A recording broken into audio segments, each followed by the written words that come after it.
এইগৰাকী ব্যক্তিলৈ মন কৰক এই সময়ত কঠীয়াতলী অঞ্চলৰ বিভিন্ন সামাজিক সাংস্কৃতিক ৰাজনৈতিক আদি সকলো ক্ষেত্ৰতে আগবাঢ়ি অহা এই ব্যক্তিগৰাকীৰ বিষয়ে হয়তো সকলো অৱগত কঠীয়াতলী বিলচাহাটী গাঁৱৰ এই ব্যক্তিগৰাকীৰ নাম ঘন বৰদলৈ বৰ্তমান সময়ত তেওঁ শাৰীৰিকভাৱে অসুস্থ এসময়ত কঠীয়াতলীৰ লগতে অঞ্চলটোৰ বিভিন্ন অনুষ্ঠান প্ৰতিষ্ঠানৰ লগত জড়িত আছিল এই ব্যক্তিজন বিগত কিছুদিন ধৰি চিকিৎসা গ্ৰহণ কৰি আছে তেওঁ শাৰীৰিকভাৱে অসুস্থ হৈ পৰা এইগৰাকী ব্যক্তিৰ অসুস্থতাৰ খবৰ পোৱা মাত্ৰকে তেওঁ নিজ বাসগৃহত উপস্থিত হৈ কঠীয়াতলী উপৰবৰ লালুং গাঁৱৰ উদীয়মান যুৱক বিনোদ পাটৰ আৰু কঠীয়াতলী পঞ্চায়তৰ ৯ নম্বৰ ৱাৰ্ডৰ নৱনিৰ্বাচিত ৱাৰ্ড সদস্য জিতুকণ বৰদলৈ সমাজসেৱক ঘন বৰদলৈ নিজ বাসগৃহত উপস্থিত হৈ তেওঁৰ স্বাস্থ্যৰ বুজ লোৱাৰ লগতে কিছু সময় ব্যক্তিজনৰ লগত মত বিনিময় কৰে ব্যক্তিগৰাকী যাতে অতি সোনকালে আৰোগ্য হয় তাৰ বাবে ভগৱানৰ ওচৰত প্ৰাৰ্থনা জনায় বিনোদ পাটৰে বিলচাহাটী গাঁৱৰ এইগৰাকী ব্যক্তি অনতিপলমে সুস্থ হৈ ৰাইজ বা সমাজৰ বাবে সেৱা আগবঢ়াব পাৰে আমিও তাৰে কামনা কৰিছো আৰু ব্যক্তিগৰাকীৰ আশু আৰোগ্য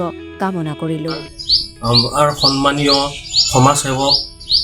মাননীয় ঘন বৰদলৈ ডাঙৰীয়াৰ অসুস্থতাৰ খবৰ পাই মই তেওঁৰ বাসগৃহত উপস্থিত হৈ তেওঁৰ স্বাস্থ্য বুজ ল'লোঁ আৰু তেওঁৰ আৰোগ্য কামনা কৰিছোঁ প্ৰভু ভগৱন্তৰ ওচৰত প্ৰাৰ্থনা কৰিছোঁ যাতে তেওঁ সুস্থ সবল হৈ উঠক আৰু সমাজৰ কাম কৰিবলৈ আগ্ৰহ হওক এয়ে মই কামনা কৰিছোঁ আৰু মোৰ লগত উপস্থিত আছিলে ৯ নম্বৰ ৱাৰ্ডৰ ৱাৰ্ড মেম্বাৰ মাননীয় শ্ৰীযুত জিতু বৰদলৈ ডাঙৰীয়া মোৰ লগত আহিছে আৰু তেওঁ মোৰ লগত সহযোগ কৰিছে ধন্যবাদ আমাৰ বিলচাহাটী গণ্যমান্য ব্যক্তি তেখেত বয়োজ্যেষ্ঠ তেখেতৰ বহুত কাম কাৰ্য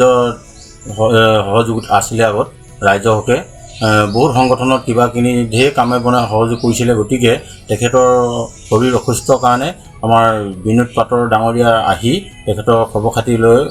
শৰীৰ অসুস্থৰ কাৰণে বুজ লয় আৰু লগতে মোকো লগ লৈ আহি তেখেতৰ শৰীৰ সুস্থৰ কাৰণে ভগৱানৰ ওপৰত দুইজনে কামনা কৰিছোঁ ধন্যবাদ